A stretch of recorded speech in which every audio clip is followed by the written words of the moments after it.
안녕하세요. 저는 서울에 살고 있는 40대 초반 여자입니다. 저번 주 주말에 시댁에서 가족들과 모임을 가진 적이 있었어요. 시모의 건강에 문제가 생겨서 앞으로 어떻게 해야 될지 의논을 하기 위해 한자리에 모였지만 남편과 저는 시댁에 별로 오고 싶은 마음은 없었습니다. 하지만 가족이라는 이유 하나 때문에 어쩔 수 없이 참석을 할 수밖에 없었어요. 시부는 시모가 병원에 입원하는 걸 원하고 있었지만 시모는 원하지 않았어요. 그 이유는 익숙한 곳이 아닌 낯선 환경에서 지내게 되는 걸 원하지 않았습니다. 심각해진 분위기 속에 갑자기 초인종 소리가 울렸고 인터폰을 확인해 보니 시동생과 이혼을 했던 동서가 할 말이 있다며 현관문을 두드리고 있었어요. 시동생은 법적으로 남이 됐으니 문을 열어주지 않아도 된다고 했지만 계속해서 현관문을 두드리는 소리에 시부가 자리에서 일어나 문을 열어주었습니다. 동서는 시부의 얼굴을 보자마자 무릎을 꿇었고 한 번만 기회를 달라며 손이 발이 되도록 빌며 오열을 했지만 시동생이 받아주지 않고 있었습니다. 심각해진 분위기는 작년에 있었던 일들을 다시 떠올리게 만들었어요. 시모는 저보다 항상 동서를 더 신경 쓰고 챙겨줬었는데요. 그 이유는 아이들 문제였어요. 동서는 아들, 딸을 낳았지만 저는 딸 하나 낳아 키우고 있었거든요. 둘째도 낳을 수는 있었지만 제 딸이 태어날 때부터 눈에 장애를 가지고 세상 밖으로 나와서 많은 보살핌이 필요해서 둘째 낳을 생각은 전혀 할 수가 없었죠. 시모는 제 딸이 장애를 가지게 된 게 전부 제 탓이라고 항상 저만 보면 불만을 털어놓았습니다. 아이의 몸에 문제가 생기게 된 것도 마음이 아픈데 시모까지 저만 보면 잡아먹으려고 달려드는 행동들에 상당한 스트레스를 받았었어요. 시모가 저를 무시하니 동서 또한 저를 막대해도 된다고 생각을 하고 있었습니다. 이런 관계가 지속이 되다 보니 지켜보던 남편의 불만은 결국 폭발을 하게 되었습니다. 아이 문제로 동서와의 차별은 집안 전체의 분위기를 안 좋게 만들었어요. 남편은 차라리 얼굴을 안 보고 사는 게 스트레스 안 받고 행복하겠다면서 자리를 박차며 저와 아이를 데리고 밖으로 나갔습니다. 그렇게 시댁과 연을 끊고 지낸 지 어느새 8년이라는 시간이 지나갔고 시모와 동서의 얼굴은 안 보고 지냈었지만 시부와 시동생이 저희 집에 가끔 찾아와서 어떻게 지내고 있는지 정도는 대충 알 수 있었어요. 안 좋은 관계가 오랜 시간 지속이 되자 시부도 걱정이 많았는지 저희 집에 잠깐 오셨을 때 앞으로의 관계에 대해 물어보셨습니다. 서로 얼굴 안 보고 지낸 지 벌써 8년이나 됐다. 언제까지 이렇게 지낼 거니? 가족끼리 등을 돌리고 산다는 게 무조건 해결 방법이 되는 건 아니란다. 그렇긴 하죠. 그런데 아버지도 보셨겠지만 재수 씨 아이랑 제 딸을 너무 비교하잖아요. 앞이 완전히 안 보이는 것도 아니고 그래도 희미하게나마 아주 조금은 보인다는 거 아버지도 아시잖아요. 조만간 수술까지 계획이 되어 있어서 훨씬 더 좋아질 수 있는데 어머니랑 재수 씨가 제 딸을 바라보는 시선이 너무 불쾌하다고요. 몸이 좀 불편하다고 해서 차별 주는 것 자체가 문제였고 그것 때문에 이 사람도 정말 힘들어 했었는데 두 사람이 어떻게 행동했어요? 제 딸의 몸에 문제가 생긴 걸 이 사람 탓으로 돌렸잖아요. 저는 그런 모습들이 마음에 안 들었던 거예요. 그런데 지금 봐봐요. 8년의 시간이 지나는 동안 저희한테 연락 한 번 했어요? 문자 한 통도 안 왔어요. 그게 무슨 뜻인지 아버지도 모르는 건 아니잖아요. 그냥 얼굴 안 보고 지내겠다는 건데 저희가 왜 먼저 연락을 해야 되는지 모르겠어요. 아무튼 저희는 그때의 감정들이 아직까지 상처로 남아있고 가슴 깊이 멍이 들어있기 때문에 아직 얼굴을 마주하고 싶지 않아요. 저도 같은 의견이에요. 어차피 서로 좋지 않은 감정에서 얼굴 봐봤자 또다시 상처만 받고 돌아올 텐데 그럴 바엔 지금처럼 서로 얼굴 안 보는 게 속 편할 것 같아요. 시부는 고민이 많았는지 한참 동안 생각에 빠져 있었습니다. 집안의 가장으로서 이런 불화가 지속이 되는 걸 원치 않았던 시부는 감정의 골이 더 깊어지기 전에 하루빨리 해결을 하고 싶어 했어요.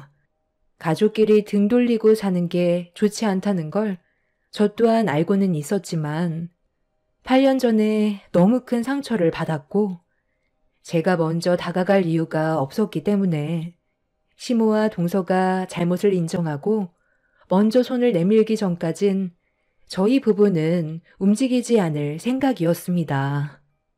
그렇게 시부와 짧은 시간 동안 대화를 나누게 되었지만 해결할 수 있는 방법은 찾지 못했었죠.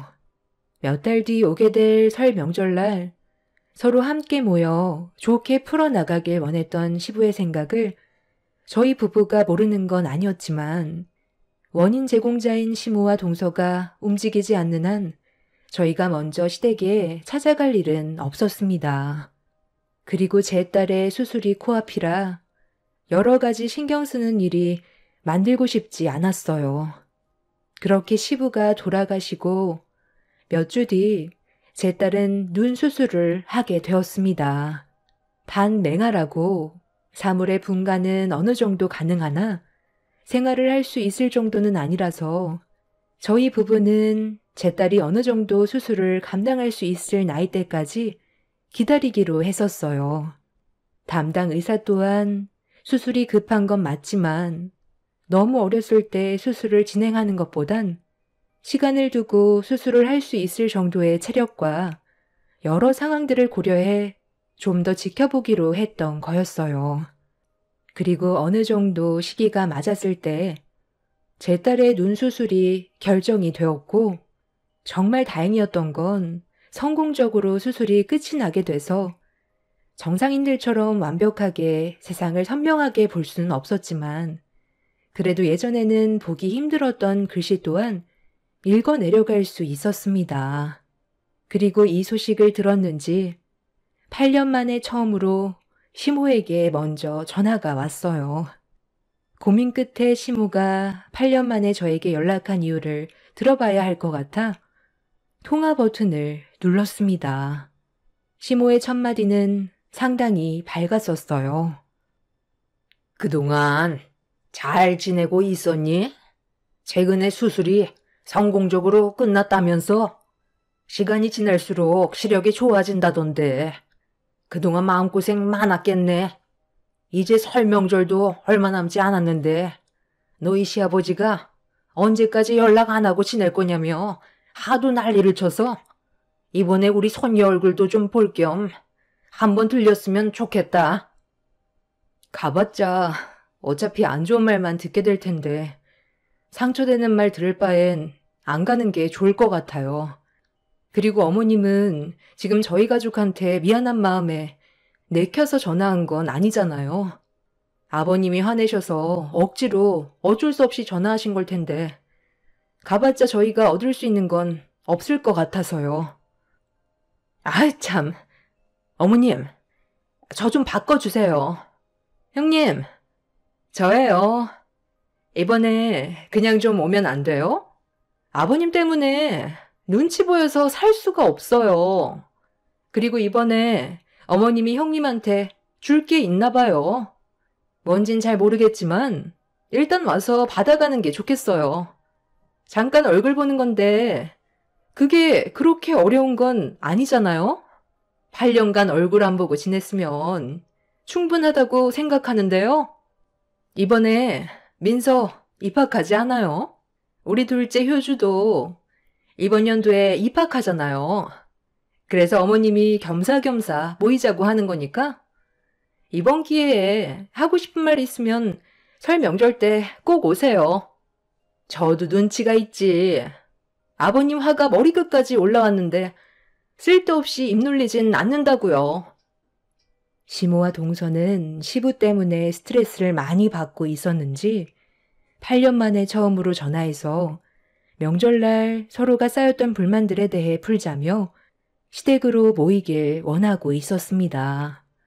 옆에서 묵묵히 듣고 있던 남편은 별로 느낌이 좋지 않다며 무슨 생각을 가지고 있는지 알 수 없기 때문에 혹시 모를 또 다른 상황들로 인해 힘들어질까봐 걱정을 하고 있었어요. 그렇게 저희 부부는 한참 동안 고민을 한 끝에 8년 만에 처음으로 설 명절날 시댁으로 향하게 되었습니다.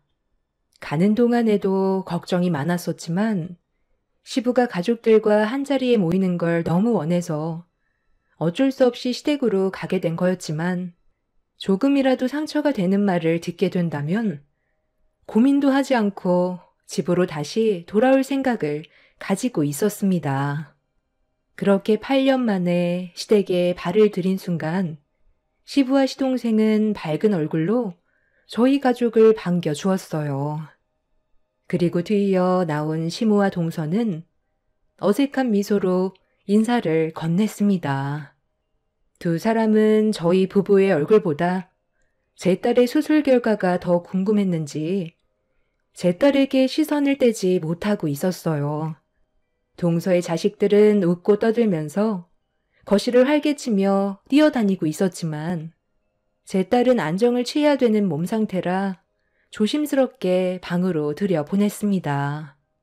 애들 목소리에 귀를 기울인 제 딸은 같이 놀고 싶었는지 사촌들과 자리를 만들어달라고 요청하길래 거실에서 뛰어놀고 있는 조카들을 불러 방에 있는 제 딸과 잠깐 대화를 나눌 수 있게 시도를 하려 했는데 아이들에게 충격적인 말을 듣게 되었습니다. 요즘 애들 친구 가려서 사귀잖아요. 조기 교육이 중요하다는 거 형님도 모르지 않을 텐데요. 어떤 애들과 만나냐에 따라 아이의 생각과 앞으로의 미래가 달라진다고요. 주변 친구들한테 얼마나 많은 영향을 받는데요. 제 아이들이 배울 게 없다고 생각해서 그런 말을 한 것 같으니 이해해 주세요. 사람마다 생각하는 건 다르잖아요. 그래도 그렇지. 이건 누가 봐도 잘못된 행동이고 바로 잡아주는 게 부모 역할 아니야? 아무리 애들이 어리다 해도 방금 한 말에 대해서는 사과했으면 좋겠어. 나 참, 장애인 보고 장애인이라고 한 게 무슨 잘못이에요? 장애인들이 노는 무리가 따로 있는데 정상인들과 섞이고 싶어 한다는 것 자체가 문제인 거죠. 정상인들이 왜 장애를 가진 사람들 때문에 피해를 봐야 되는 건데요? 방금도 보세요. 우리 애들 잘 놀고 있었는데 앞이 안 보여서 방에 들어갔으면 그냥 얌전히 있으면 되지. 귀는 또 왜 이렇게 밝아서 우리 애들 노는데 끼고 싶어가지고 불러달라고 하면 우리 애들이 같이 놀아줘야 되는 거예요? 제가 뭔데 우리 애들한테 오라가라 하는 건데요. 요즘 세상 장애를 가진 사람들을 향한 시선이 많이 좋아졌다곤 하지만 그래도 불편하고 옆에 있는 것조차 싫어하는 사람들이 아직 훨씬 많다는 거 형님도 모르는 건 아닐 텐데요. 그리고 애들 문제를 어른이 개입하는 것 자체가 통제고 아이들의 생각을 막는 거예요. 자기들이 원하지 않았기 때문에 거부를 한 건데 억지로 사과시키고 놀게 해줄 수는 없잖아요. 아이들의 의견도 존중을 해줘야죠. 장애가 있으니까 장애인이라고 한 건데 그게 뭐가 문제인지 모르겠네요. 8년 만에 보는 얼굴이면 그냥 좋게 대충 넘어가면 되는 거지. 꼭 그렇게 콕 집어서 걸고 넘어져야 속이 후련하세요? 동서는 자기 자식들에게 한마디 했다는 것 때문에 상당히 기분이 나빴는지 얼굴을 붉히면서 흥분을 가라앉히지 못했습니다. 가족들 모두 그런 동서의 모습을 바라보면서 당황해했고 저희 부부는 시댁에 오자마자 동서의 불편한 행동 때문에 어떻게 대처를 해야 될지 모르겠더라고요. 예전보다 더 대범하게 거침없이 본인이 하고 싶은 말만 내뱉는 모습에 집안 분위기를 순식간에 망쳐 놓았습니다. 가족들이 모두 한자리에 모여 있으면 그래도 최대한 말실수하지 않게 조심해야 되는데 동서는 앞뒤 가리지 않고 본인이 하고 싶은 대로 행동을 하고 있었어요. 시모는 붉어지는 시부의 얼굴을 보곤 또다시 큰일이 생기지 않게 하려고 서둘러 상황을 마무리 지었고 어서 저녁이나 먹자는 말로 분위기를 전환시키려 했어요. 시모는 상 차리는 걸 도와달라고 저를 주방으로 불렀습니다. 동서는 본인이 뭘 잘못했는지 전혀 인지하지 못한 상태에서 투덜거리며 주방으로 들어왔어요. 시모는 저와 동서를 식탁에 앉히더니 대화를 이어나갔습니다. 너희 시아버지 성격 뻔히 알면서 꼭 그렇게 했어야 돼? 애들 집으로 돌아가면 그때 뒷감당할 자신이 있니? 내 큰아들 입에서 2번 다시 오지 않겠다는 말이 나오는 순간 우리 입장도 상당히 안 좋아진다는 거 몰라? 아까 뭐라고 했는지 못 알아들은 건 아니잖아. 어떤 일이 생기더라도 오늘만큼은 불만이 있어도 서로 참고 조용히 넘어가자고 했는데 지금 네가 하는 행동을 봐봐라. 어른들 보는 앞에서 네가 큰 며느리한테 대들면 분위기가 어떻게 흘러가겠어? 내가 조금만 늦게 상황을 반전시켰다면 너희 시아버지 입에서 상당히 거친 말들이 나왔을 거다. 다시 한번 말하지만 오늘만큼은 무슨 일이 있어도 참아야 된다. 원래 식사 끝나고 주려고 했는데 네가 지금 기분이 별로 안 좋아 보이는 것 같아서 미리 주는 거니. 이거 받고 오늘은 그냥 아무 말도 안 했으면 좋겠다. 알겠지? 우리 손녀딸이 이번에 국제학교 입학한다면서 돈도 상당히 많이 들어간다는 말을 내가 들었거든. 그래서 조금이라도 도와주려고 준비했으니까 학교 들어가는데 보태거라. 지금 내가 가지고 있는 현금이 1억밖에 없어서 일단 그것만 준비해 준 거니까 나중에 더 필요하다고 말하면 바로 계좌로 싸줄 테니 부담 갖지 말고 넣어둬라. 그리고 이건 네 거다. 네 딸도 이번에 학교 입학한다면서 맹아 학교라던데.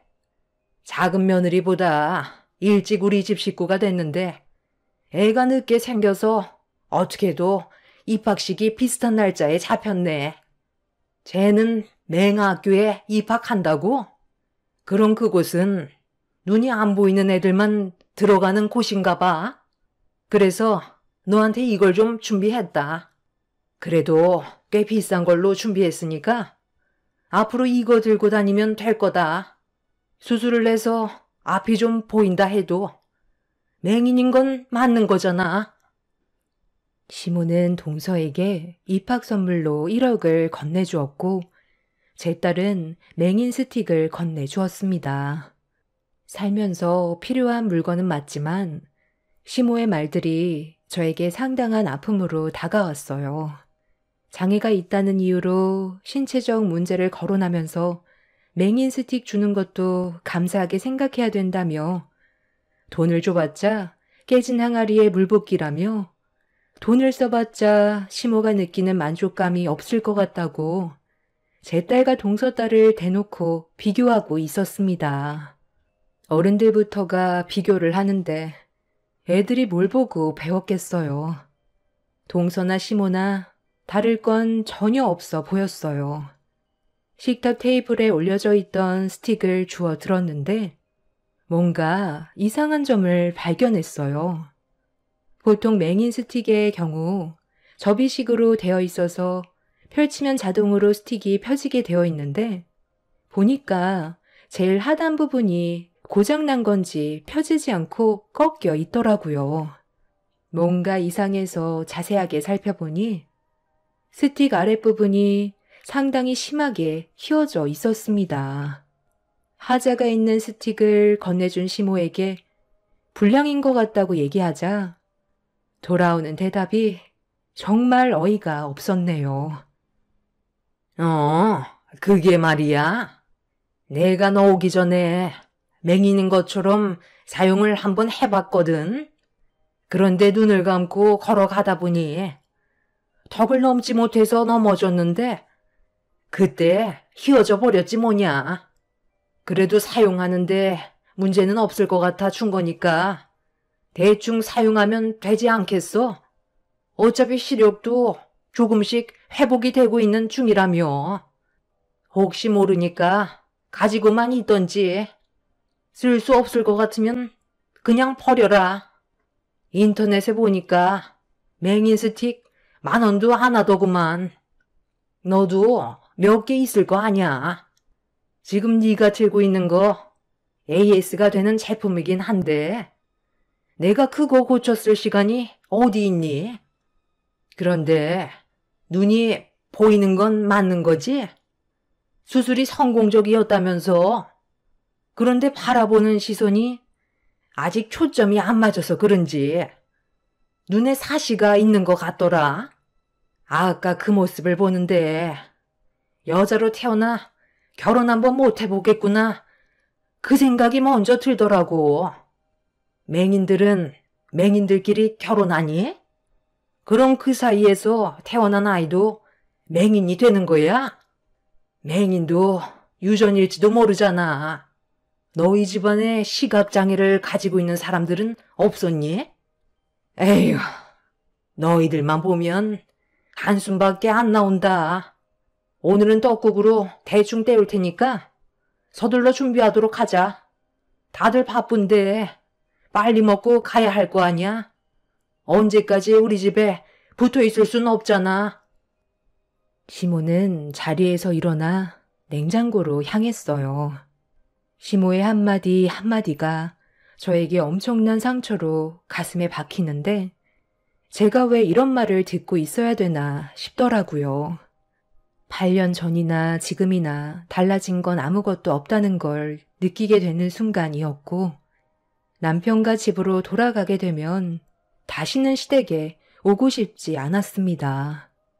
동서는 기분이 금세 풀려서는 시모 옆에 찰싹부터 음식을 준비하고 있었어요.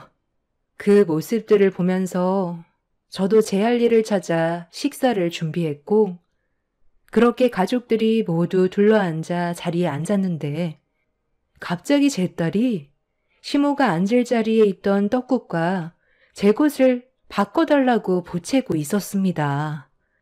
이유를 알지 못해 왜 바꿔야 되냐고 물어봤는데 제 딸은 계속 떡국을 바꿔달라는 말만 반복했어요. 저는 그런 딸의 기분을 맞춰주기 위해 떡국을 바꿔놓았고 그렇게 모두 함께 모여 8년 만에 첫 식사를 하게 되었습니다.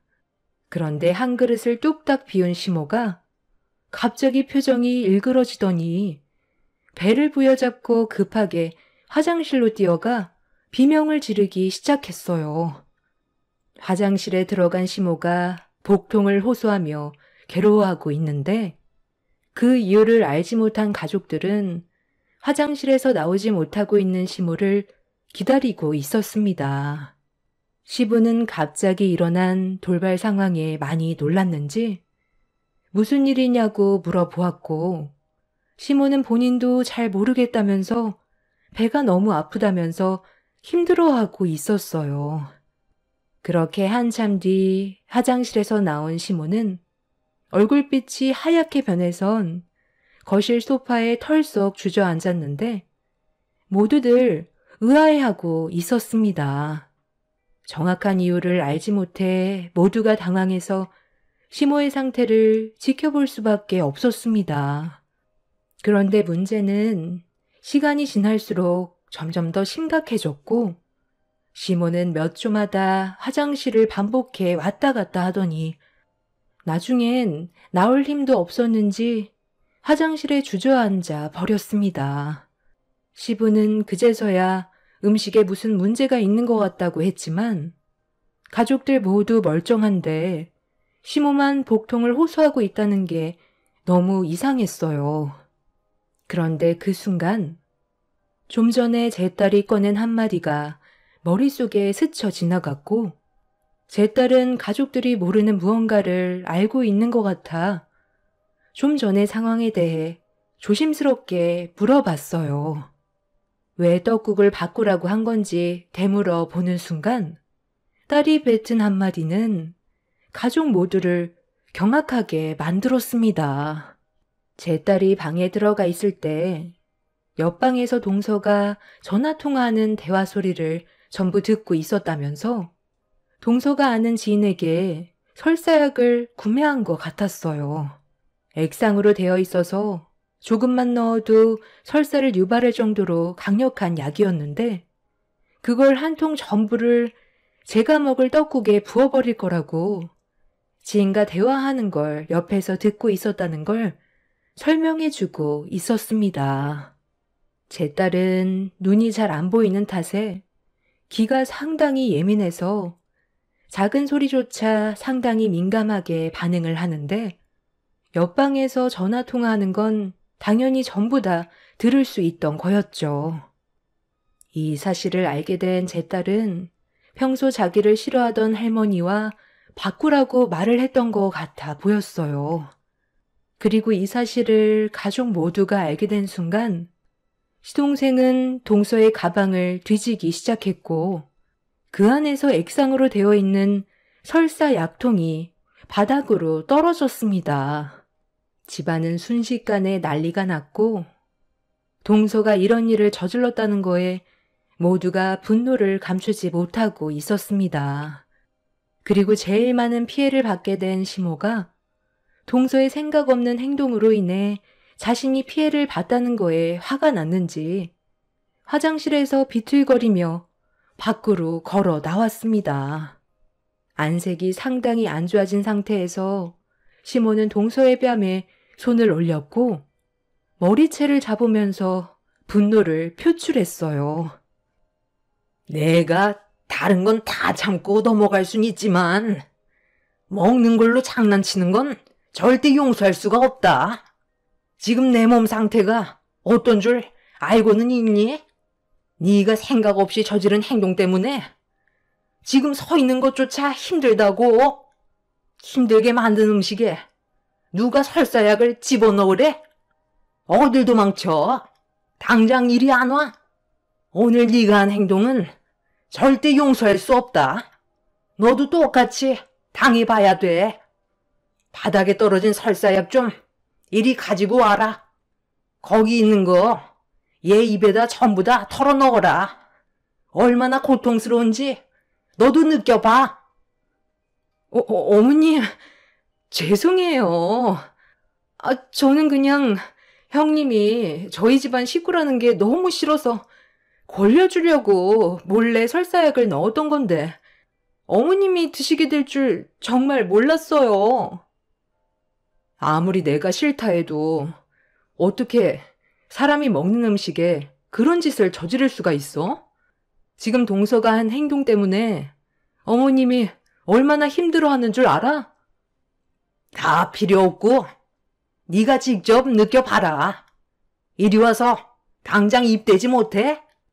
너는 나보다 더 큰 고통을 당해봐야 하니까 두 통 다 입에 털어넣어라.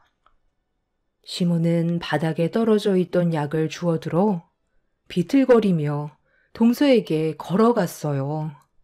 동서는 죄송하다면서 무릎 꿇고 손이 발이 되도록 빌었지만 시모는 이미 이성을 잃어버린 상태라 아무 말도 들리지 않았습니다. 그렇게 시모가 동서의 얼굴을 잡아 입에 설사약을 털어 넣으려는 순간 동서는 먹기 싫다면서 시모를 강하게 밀쳤고 이미 온몸에 힘이 많이 빠져있던 시모는 저항도 하지 못한 채 그대로 밀쳐지면서 넘어져 버렸습니다. 그런데 시모가 넘어지는 순간 거실 테이블 모서리에 얼굴을 부딪힘과 동시에 미동조차 하지 않았어요.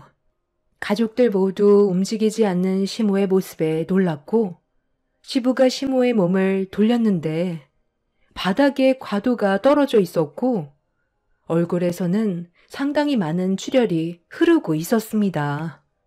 시부는 바로 119에 도움을 요청하라면서 정신을 잃은 시모에게 계속 말을 붙였어요. 하지만 구급차가 올 때까지 시모는 정신을 차리지 못하자 동서는 걷잡을 수 없이 커져버린 상황에 온몸을 떨고 있었네요. 그렇게 가족 모두 병원으로 향한 뒤 수술실에 들어간 시모가 나오길 한참 동안 기다렸어요. 꽤 오랜 시간이 지나고 수술실에서 나온 시모는 병실로 옮겨졌는데 의사의 한마디가 가족 모두를 경악하게 만들었습니다. 시간이 지나면 깨어나겠지만 사고 당시 날카로운 모서리에 눈을 크게 다치면서 양쪽 눈이 거실 테이블 과일 접시에 올려져 있던 가도에 추가적으로 다친 상태라 회복하기에는 힘들 것 같다며 서둘러 이식을 받지 못한다면 평생 앞을 볼 수 없을 거라는 충격적인 말을 듣게 되었습니다. 동서는 그 자리에 주저앉아 버렸고 시동생은 그 말을 듣자마자 동서의 멱살을 잡아 일으켜 세운 뒤 병실에서 난리를 치기 시작했어요. 남편은 상황이 진정이 될 때까지 오지 않는 게 좋을 것 같다면서 시동생이 난리치지 못하게 말린 뒤 동서를 돌려보냈습니다. 결국 이 문제로 시동생은 동서의 얼굴을 보고 살아갈 수 없을 것 같다고 이혼 결정을 내렸습니다. 시모는 이식자가 나타나지 않아 현재까지도 앞을 못 보고 계십니다. 그런데 문제는 여기서 끝난 게 아니었어요. 시모의 몸에 또 다른 문제가 생기게 되었죠. 위에 암이 생겨서 병원에 입원해 항암 치료를 받아야 되는데 앞이 보이지 않는 상태에서 삶의 의욕이 떨어져 버린 상태인 시모는 병원에 가는 걸 거부하고 있었습니다. 그리고 이 소식을 접하게 된 동서가 시댁으로 찾아와 자기가 시모를 모시겠다며 용서를 구하고 있습니다.